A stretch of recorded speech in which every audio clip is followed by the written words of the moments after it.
Freakonomics Radio is sponsored by Hotels.com. Hotels.com gives you access to hundreds of thousands of hotels worldwide.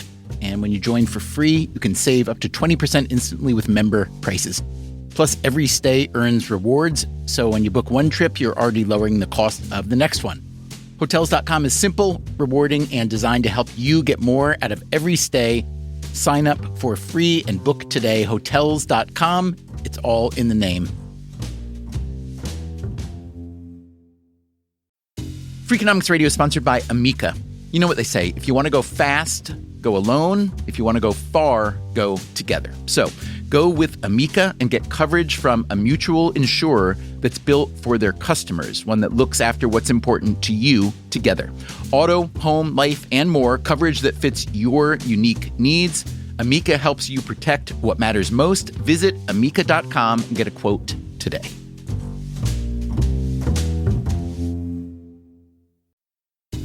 Freakonomics Radio is sponsored by Mint Mobile. Ditch overpriced wireless with Mint Mobile. Cut your wireless bill to $15 a month at mintmobile.com/freak. Upfront payment of $45 for 3 months, $90 for 6 months, or $180 for 12 months. Plan required, $15 per month equivalent. Taxes and fees extra, initial plan term only. Greater than 50 gigabytes may slow when network is busy, includes up to 20 gigabytes hotspot. Capable device required. Availability, speed, and coverage varies. See mintmobile.com.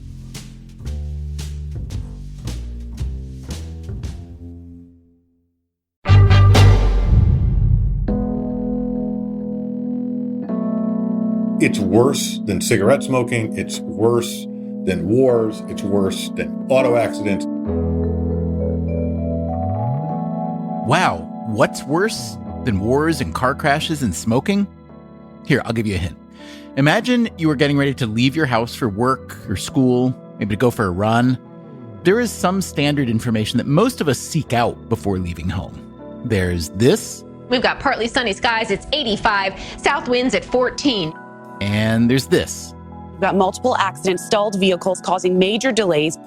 It makes sense to check the weather and traffic before leaving home, but there's information we don't usually check that could be just as important, if not more so. What if this is what you heard in the morning? The level of particulate matter in the air today is above the recommended World Health Organization guidelines. Or even this. If your child has an important test today, or you're giving a big presentation at work, you might want to consider rescheduling. Or even this. The Supreme Court will be delaying oral arguments until next week because of a high particulate matter count in Washington, D.C. It's well established that air pollution has significant negative effects on the human body, and many places do require a public announcement when pollution levels are high. But is it possible that on a given day, high pollution can affect your brain, your cognitive abilities? So I can't say I've heard many more theories. That would surprise me more if they were true. Today on Freakonomics Radio, this is your brain. The top card is written in black. The bottom card is written in blue. So I'm going to say yes. And this is your brain on pollution. It's one of the hardest things I've ever done in my life. Oh my God. Is pollution making us more stupider?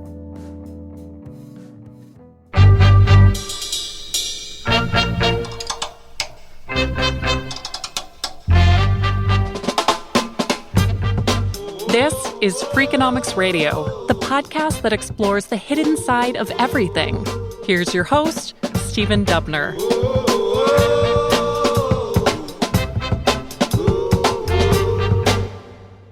Andrea Lenoz is an economist at the University of Queensland in Australia.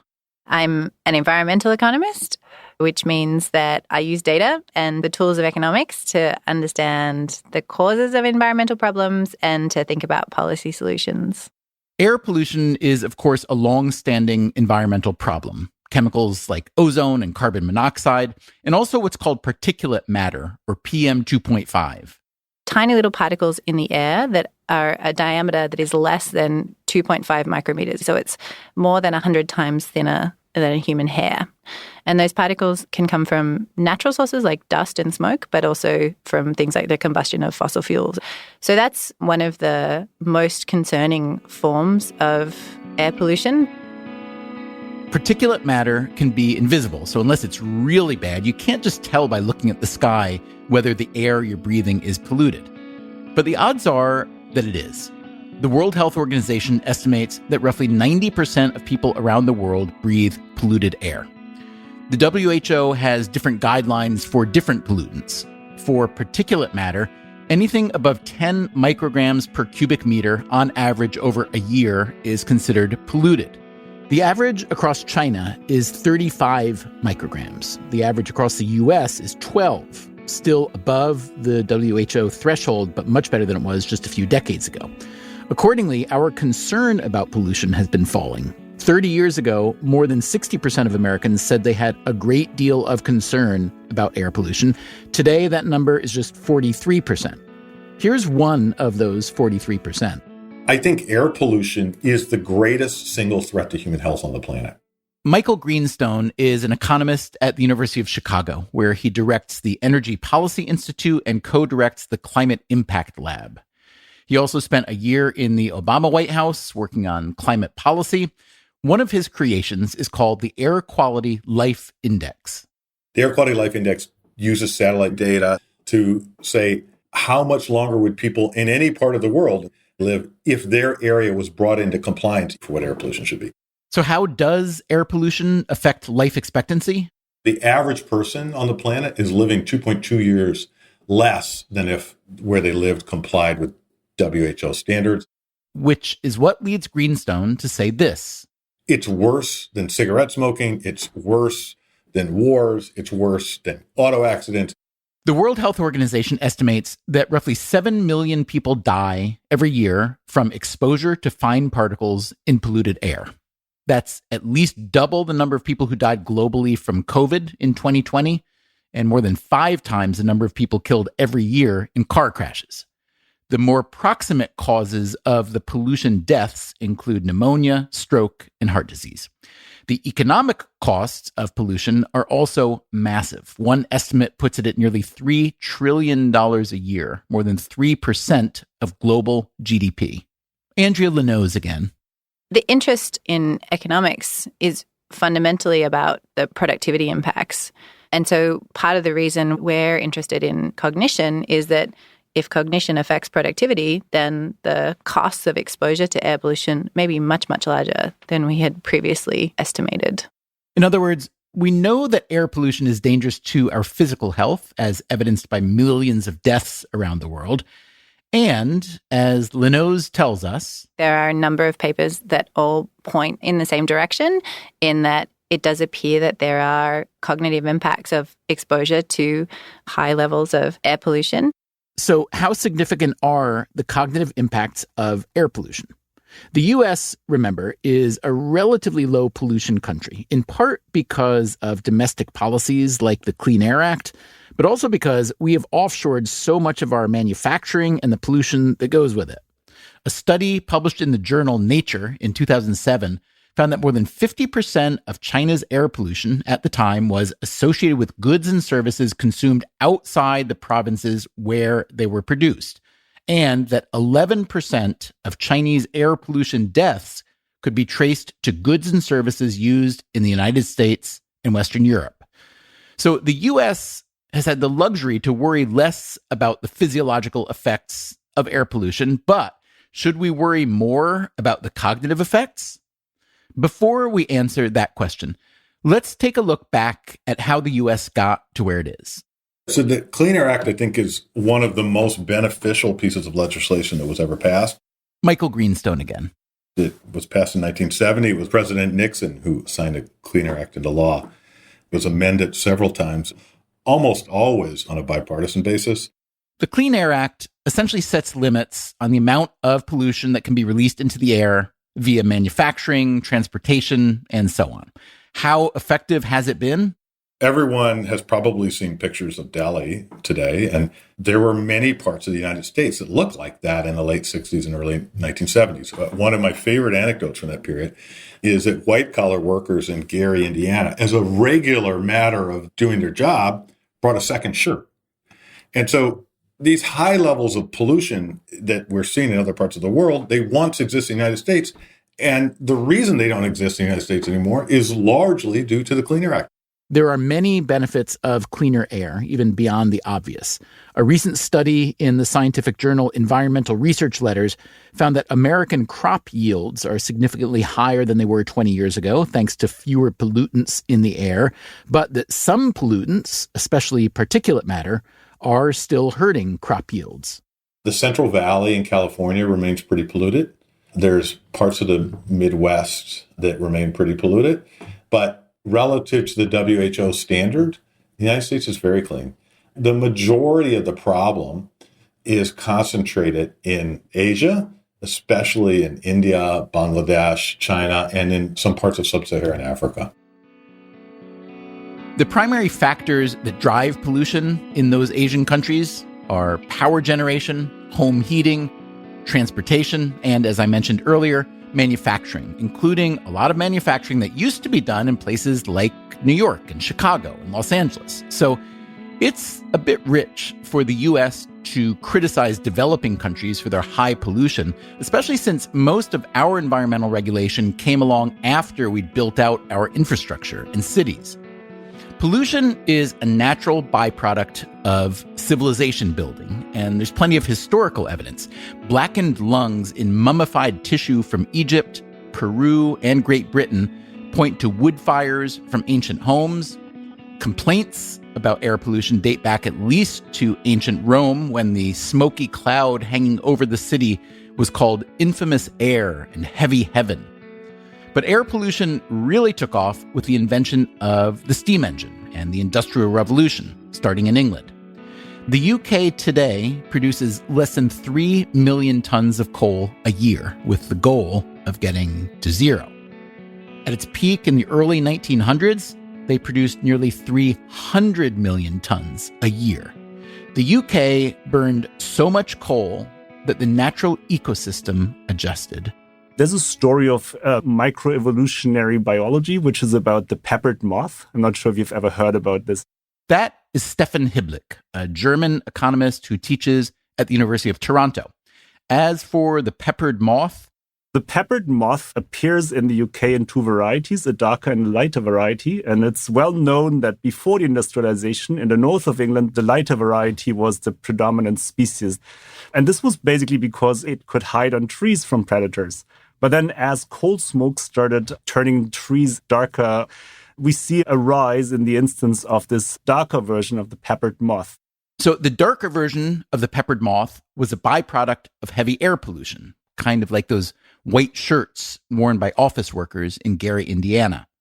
For Hiblick and his fellow researchers, the moth would be a useful indicator in a much larger story about pollution.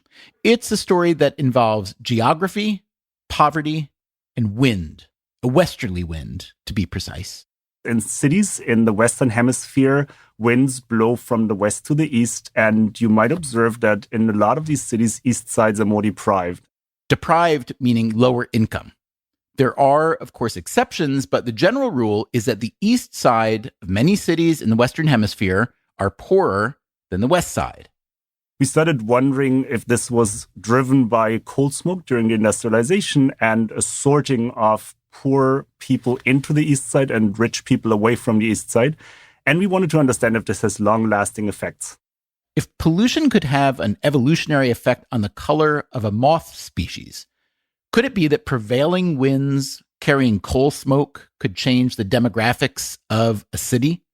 Hiblick and his co-authors Alex True and Janos Zilberberg began to assemble data from 70 cities across England, starting before coal was heavily used as a fuel for industrialization and extending through its heyday. This was not a simple task, and it required a fair amount of creativity. For instance, they hunted down the locations of industrial smokestacks. We started looking into historical maps and found out that Victorian cartographers were absolutely stunning in the level of detail that they drew into their maps. We found the exact location of industrial smokestacks within factory buildings. These factories were the sites of steel production and other processes that burned massive amounts of coal. We basically found across all these 70 cities in England, we found about 5,000 chimney locations, like the exact geolocations. They were literally like a historical version of Google Maps. The researchers also incorporated census data, like baptismal records, to get at the economic demographics of the English population. But what about pollution data? Victorian England may have had brilliant cartographers, but they didn't have monitors to measure particulate matter. This is where the peppered moth comes in handy.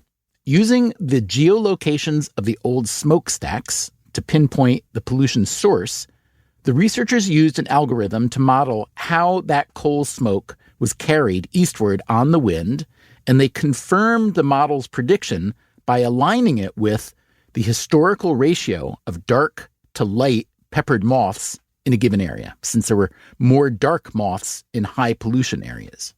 Clever, yes?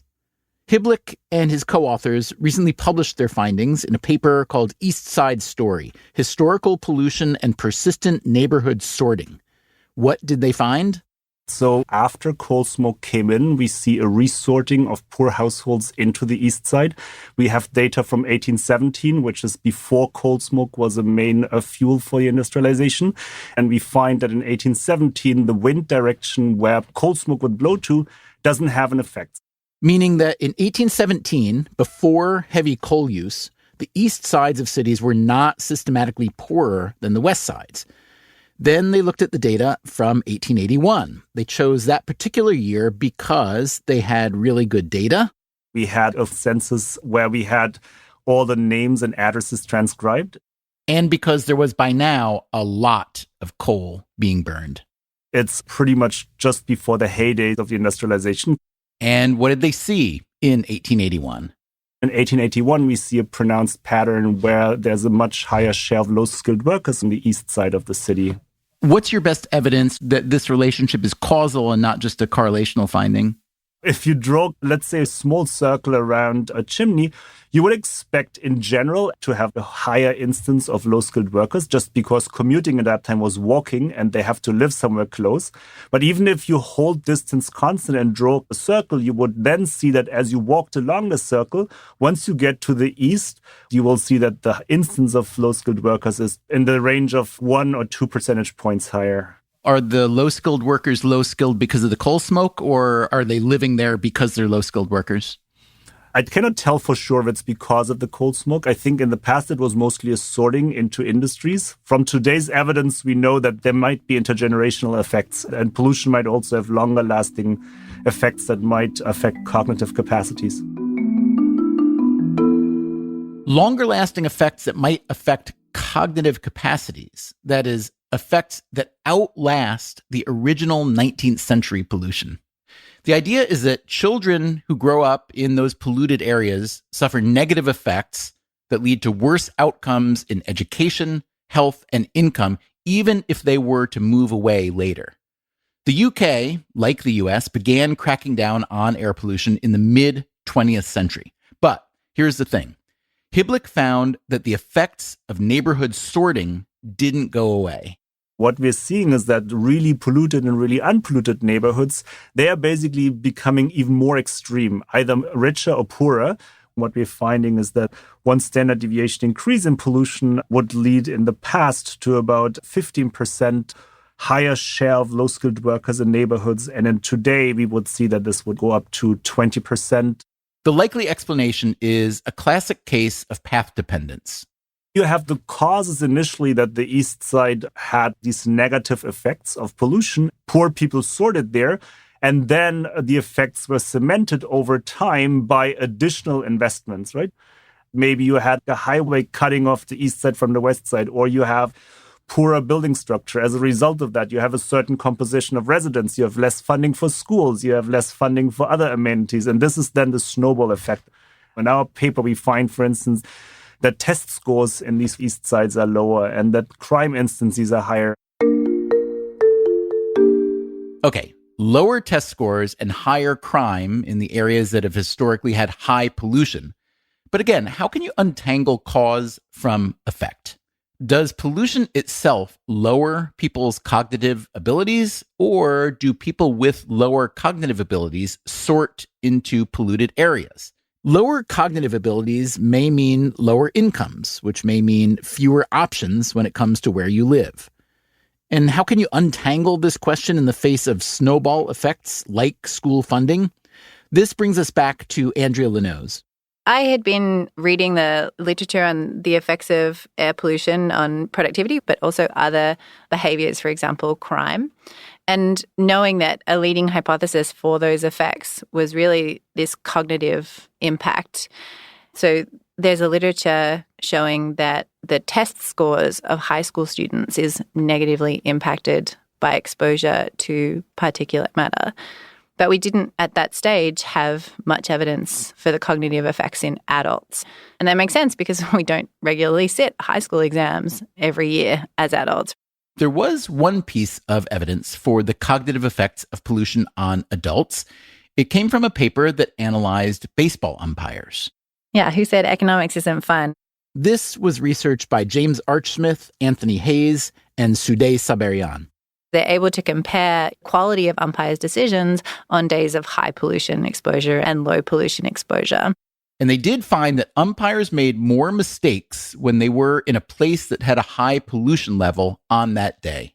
That's a really important paper. It demonstrates that there is an impact on performance of really highly skilled professionals, but it is a study of a group of individuals that are probably fairly similar doing one task. An important task for one specific task. What Lenoz wanted to see was the cognitive effect of pollution in a larger population across a diverse array of tasks. I had recently been exposed to some advertising by Lumosity and suddenly thought, wow, well, there's a company that is claiming to test the cognitive ability of lots of adults across the United States.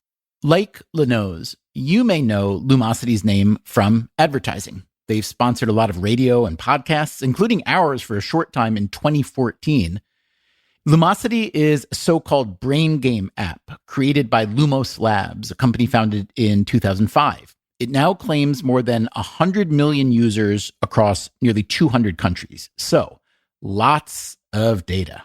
They have something called the Human Cognition Project, where researchers can apply to either use their data or to use their platform to undertake other tests. Lenoz was able to get hold of data from more than 100,000 users across the U.S. playing a variety of games over a 3-year period. So we have games that measure verbal ability, your attention, your flexibility, so how quickly you can shift from one cognitive task to another, your memory, so this is your very short-term working memory, your math ability, your speed, so speed of processing, and then also problem solving. There's a lot of controversy over whether Lumosity and similar products actually improve cognition. In fact, they paid a $2 million fine in 2016 for deceptive advertising. But that wasn't the question Lenoz was interested in. She and her research partner, the economist Edson Severnini, were looking at a different set of questions. They wanted to know whether day-to-day changes in air pollution in a particular place affected the scores of people who played games on Lumosity. The WHO recommends that in a 24-hour period, particulate matter should be below 25 micrograms per cubic meter. The EPA threshold is higher at 35. Particulate matter is just one of the many pollutants the EPA tracks across the U.S., rolling up the total into a daily measure called the Air Quality Index, or AQI. Edson Severnini, as a researcher interested in air pollution, was already acutely aware of how much variation there can be day to day. I always go for my morning walk and I always check on my phone what is the air quality index for the day. If it's below 50, you are in a good or green color of the AQI. If it's between 50 and 100, it's yellow, like the moderate pollution. And then above 100 is when I avoid leaving the house because that's where it starts getting a little bit unhealthy to be outside. Severnini happens to teach at Carnegie Mellon University, which happens to be in Pittsburgh, which happens to be, historically, one of the most polluted places in America. For decades, it was a cradle of coal, iron, and steel production.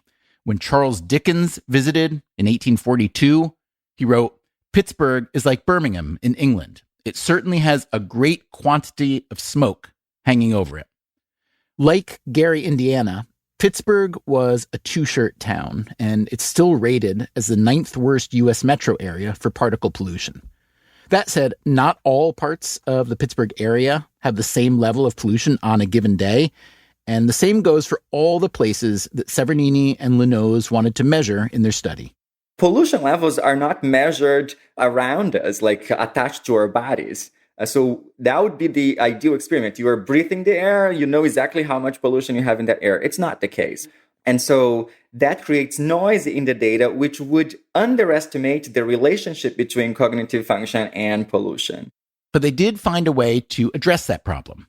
We used the wind direction that brings pollution from other locations, and that makes a uniform level of pollution for all individuals in an area, independently on whether they are close or slightly farther away from the monitor. Severnini and Lenoz ran their analysis across more than 4 million lumosity gameplay observations and measured that against pollution data across the U.S. What'd they find? The headline result is that there is a cognitive impact for the working age population. In other words, it's not just among test-taking students. We're actually finding that the largest effects are for people under 50. And not just for baseball umpires either.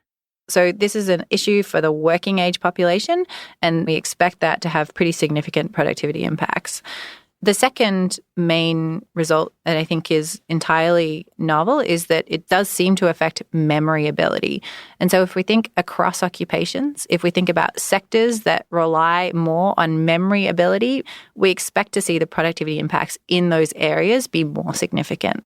So what are we to make of this information? What kind of policy implications does it have? That's coming up after the break. And also... Hi, Stephen. Hey, Angie.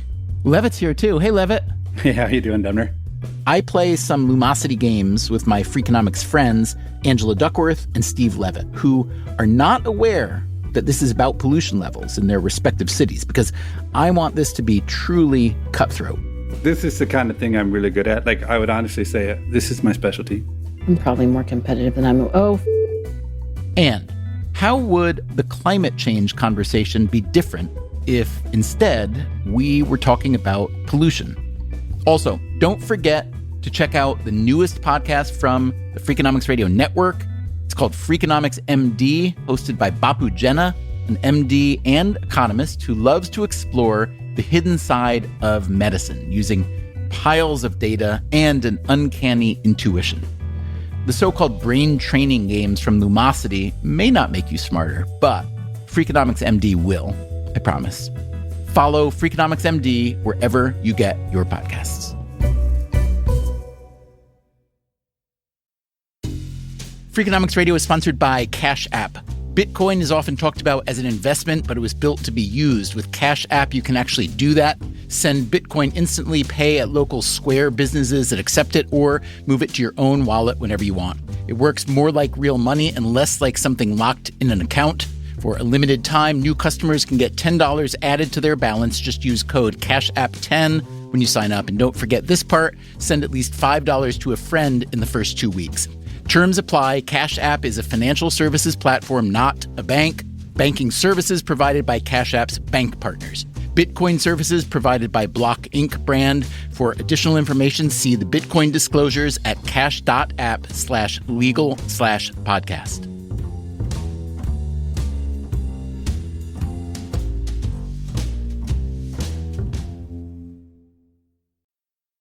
Freakonomics Radio is sponsored by Figure. Did you know that 40% of homeowners own their home outright? If that's you, don't let your equity sit idle. Tap it with a home equity line of credit. Figure, the #1 non-bank HELOC lender in the U.S., helps tap equity you've built in your home so you can do things like tackle a renovation or pay down debt. HELOC is a line of credit secured by your home. You can draw what you need, repay, and draw again. Figure offers a 100% online application. Get approved in 5 minutes and funding in as few as 5 days. It's faster than a bank loan and cheaper than a personal loan. Check your rate today without impacting your credit at figure.com/Freakonomics. This post is sponsored by Figure, NMLS ID 1717824. Figure is an equal housing lender. For more information about their licensing, visit nmlsconsumeraccess.org. Figure's HELOC is subject to credit approval and terms apply. Freakonomics Radio is sponsored by LinkedIn ads. Ever invested in something that didn't live up to the hype? Marketers know that feeling. They optimize for the numbers that look great, like impressions, but then they don't see revenue. LinkedIn has a word for that: bull spend. Instead, you can get the highest ROAS of major ad networks with LinkedIn. Cut the bull spend, advertise on LinkedIn. Spend $250 and get a $250 credit. Go to linkedin.com/Freakonomics. Terms apply.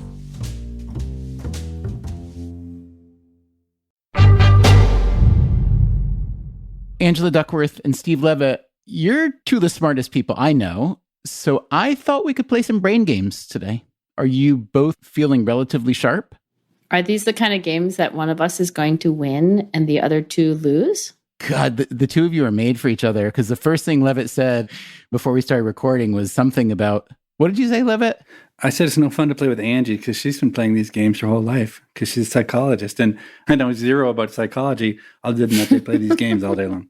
But Levitt, you play trivia at least. You love gaming. I do. You know, the problem for me is that one of the few things I have left is the belief that my brain still works. And if you take that from me, I'm going to be really upset. Would you say there's any external factor that might contribute to a subpar performance today? Maybe you didn't sleep well last night. Do you want to just pre-register your conditions? I never sleep well. I have way too many kids. That's my standing excuse, is that I haven't had a good night's sleep in about 18 years. Angie, anything you want to register? Well, as you know, I'm a pretty sleeper, but improbably, I actually slept fine last night, or uncharacteristically, I should say. So there's that. I was going to complain about the time of day, but then again, it's more or less the same time of day for all of us. Yeah, we should say it is late in the day. It's a little after 5 p.m. on the East Coast, and Levitt's in Chicago. So that's still end of the day. So he's got a 1 hour advantage on us. Can I say my air conditioning is broken and it's really hot? Oh, okay. You win then.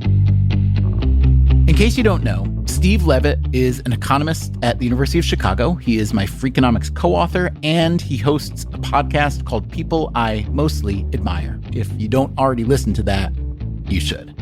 Angela Duckworth is a psychologist at the University of Pennsylvania in Philadelphia.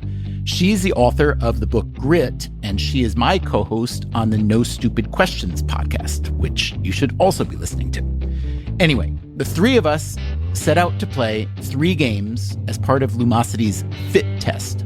One game is said to measure mental flexibility, another memory, and the third, called Train of Thought, purported to test our attention by having us guide different colored trains to their respectively colored destinations.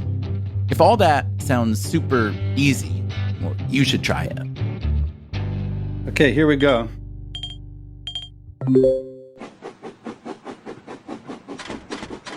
This is so cute. I love trains. Oh my God, this is hard. This is one of the hardest things I've ever done in my life. Oh my God. Let's see. I got 13,500 points, and I scored better than 70%. I don't even want to tell you guys how I did. Come on, tell me how you did. I was 34 out of 39, 97%. Whoa, Levitt. I just said it was the hardest thing I'd ever done. I didn't say I was messing up. 97%. Levitt, I'm really impressed. I wonder what strategy you used. 97% wasn't Levitt's actual score. It was his percentile ranking for his age group. That's how Lumosity ranks you. After playing all 3 games, the results were in. Levitt was the clear champion with an average percentile rank of 92. Pretty impressive. Although, I suspect Levitt may have logged in earlier under a pseudonym to practice. He is sneaky like that and very competitive. On the other hand, He's also really smart, so I'm probably wrong. Angela, meanwhile, was very consistent across the 3 different tasks, but her average was lower, 71st percentile. For what it's worth, my scores were inconsistent, a high memory score, but really low attention, which probably has something to do with... Wait, I forgot what I was going to say. Anyway, my average was around the same as Angela's, 72nd percentile. So, Angie, how do you feel about your performance on these games today? Well, I'm pretty disappointed, Stephen. I like to think of myself as better than a C- brain, but maybe I'm, less smart than I thought I was, at least on these games. Levitt, how do you feel about your performance today? I'm relieved because I have the self-image that these stupid little games are my forte. I have to say, actually, at the particular moment when we were doing it, I felt great. I mean, I don't sleep as much as I would like to, but honestly, no, I felt very sharp today. I cannot think of a single excuse for not doing well in these games. I'm curious if either of you have ever thought about particulate matter pollution in the atmosphere as a potential contributing factor to cognitive ability. What do you mean particulate matter in the atmosphere? No, I guess the answer is I haven't thought about that. I don't even know what you're talking about. On a particular day, Dubner? You mean like how much is in the air today?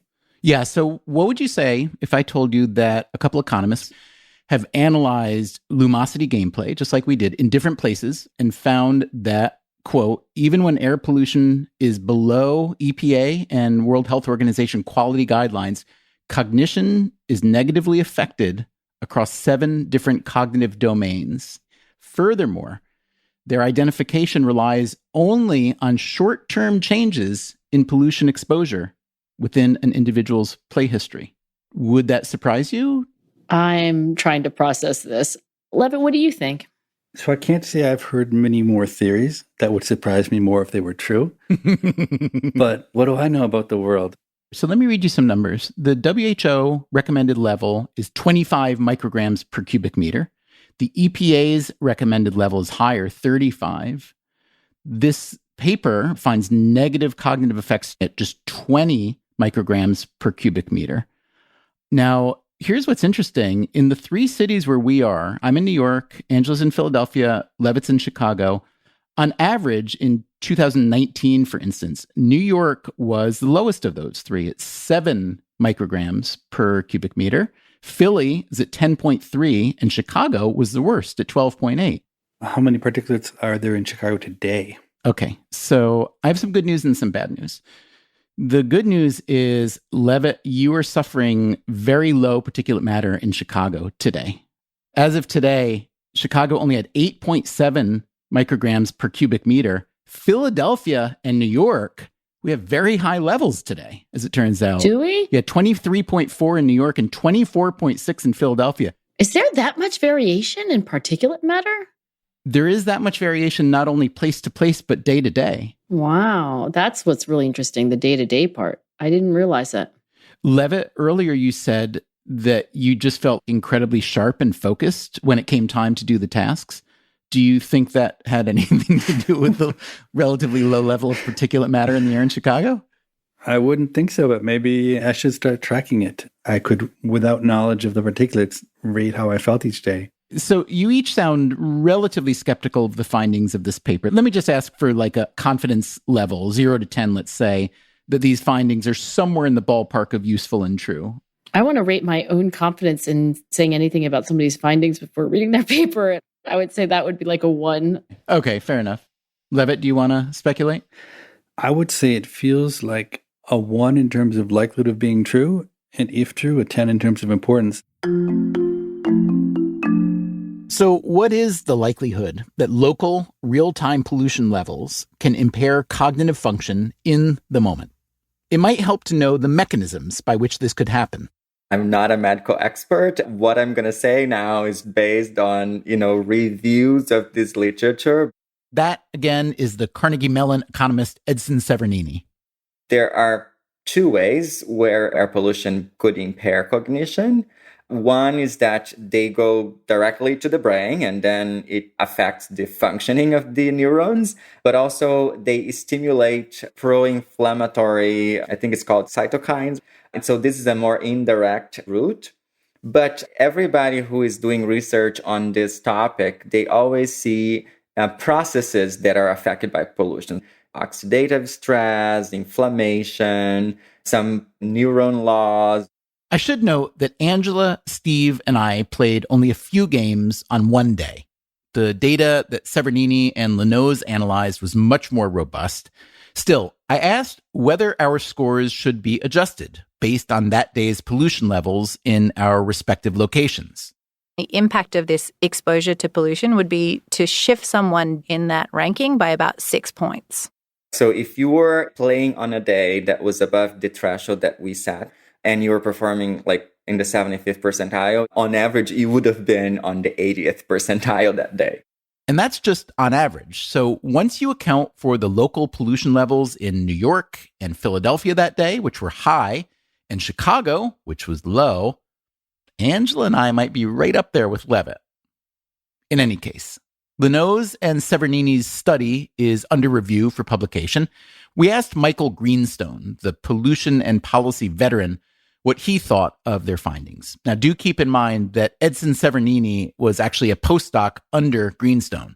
You know, it's a very well done paper in a kind of artificial setting. Long run meaning is a little bit hard to suss out. The more challenging thing is, to find instances where there's long run variation. I think in both the health and in the cognition literatures, the holy grail is not to rely on studies that use either day to day or month to month, but to find a setting where there's like a permanent difference in air pollution. It's much harder to come up with those examples, but that is, after all, what policy is trying to do. It's not trying to reduce pollution on Tuesday. It's trying to reduce pollution 365 days a year. Greenstone thinks he may have found the holy grail. About 7 or 8 years ago, I stumbled upon an example from China that seemed to mimic this kind of ideal. And that's something called the Huai River winter heating policy. It dates back to when China was much less wealthy, and there just weren't enough resources to provide winter heating for everybody. So they did something quite arbitrary and capricious. They drew a line across the middle of the country, and that line followed the Huai River. The Huai River, by the way, runs west-east, not north-south. And they said, okay, if you live north of that line, where it's colder, we're going to install central heating systems, and we're going to give you free coal. So that's in the north. In the south, the policy was, guys, you're out of luck. No heating. So what Greenstone was looking at had nothing to do with whether people sorted themselves into neighborhoods on the east or west side of a city, like Stefan Hidlich looked at in England.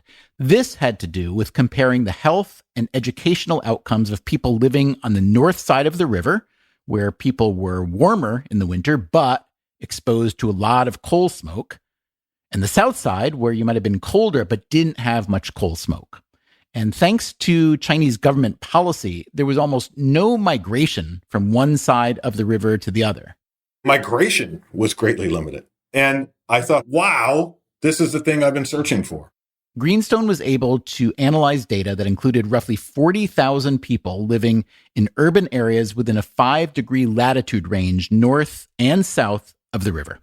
The first outcome he looked at was life expectancy. If you were born just to the north of the river, those people, they were the intended beneficiary of this policy. On average, they're living about 3 years less than people born just to the south. And that was such a striking finding, at least to me, that I thought, wow, I hadn't realized quite how devastating air pollution was, even though I've been working on it. In subsequent research, soon to be released, Greenstone looked at the educational outcome of kids born between 1975 and 1982. Here, he's trying to estimate the cognitive effects of coal pollution. Children born just to the north of the Huai River completed almost 1 full year less of education than kids born just to the south. And not just that, we were able to observe them as adults.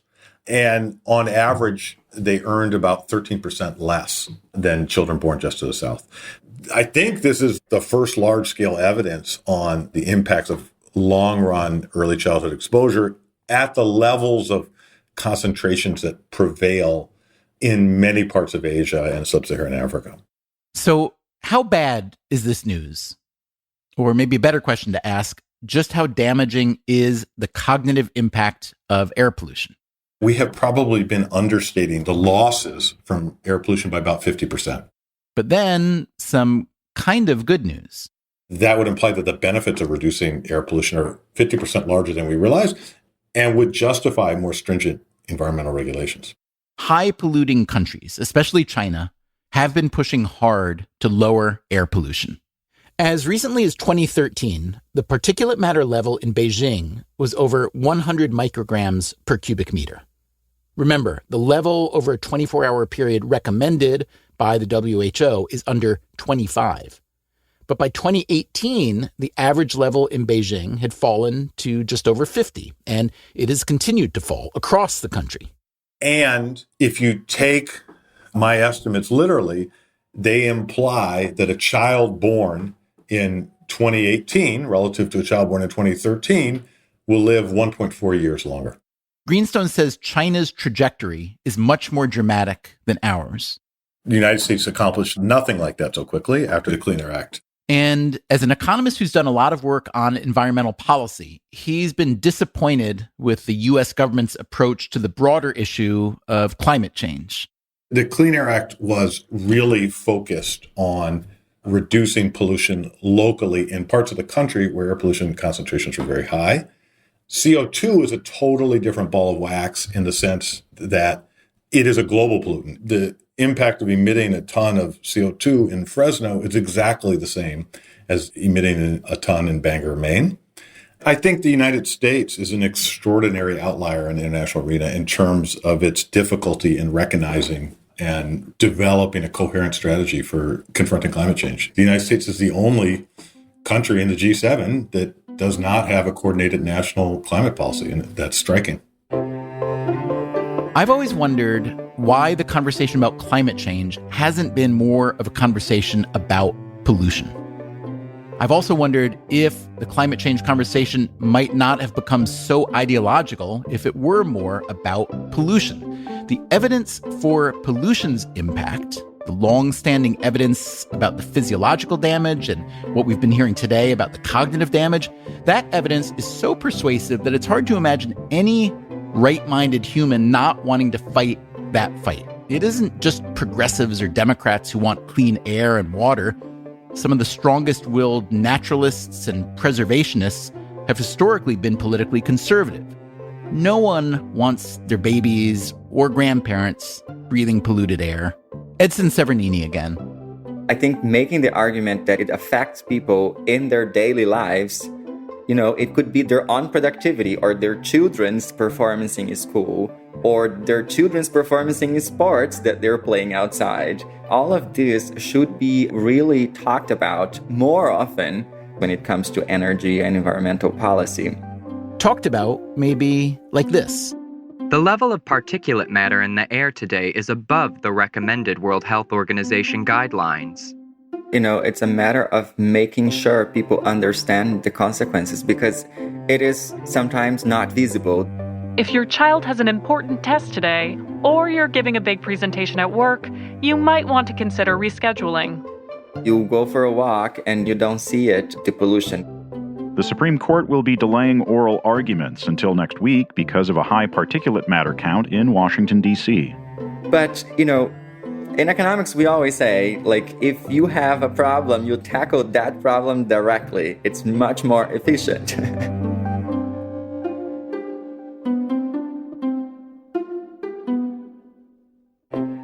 Thanks to Edson Severnini, Andrea Lenoz, Michael Greenstone, and Stefan Hiblick for telling us about their research today. Thanks to Angela Duckworth and Steve Levitt for playing brain games with us. Most of all, thanks to you for listening. If you love Freakonomics Radio or any other show in the Freakonomics Radio Network, please recommend it to someone you know. We appreciate your spreading the word. We'll be back next week. Until then, take care of yourself, and if you can, someone else too. Freakonomics Radio is produced by Stitcher and Renbud Radio. We can be reached at radio@freakonomics.com. This episode was produced by Zach Lipinski. Our staff also includes Allison Craiglow, Greg Rippin, Joel Meyer, Trisha Bobita, Mary DeDuke, Ryan Kelly, Brent Katz, Emma Terrell, Lyric Bowditch, Jasmine Klinger, and Jacob Clementi. Our theme song is Mr. Fortune by the Hitchhikers. All the other music was composed by Luis Guerra. You can get the entire archive of Freakonomics Radio on any podcast app. If you want to read a transcript or the show notes, that's at Freakonomics.com. Again, thanks for listening. Oh my God, this is hard. Whoops. Ooh, I already blew that one. I sent those people to their death. Okay, now I feel like so dumb. The Freakonomics Radio Network. Stitcher.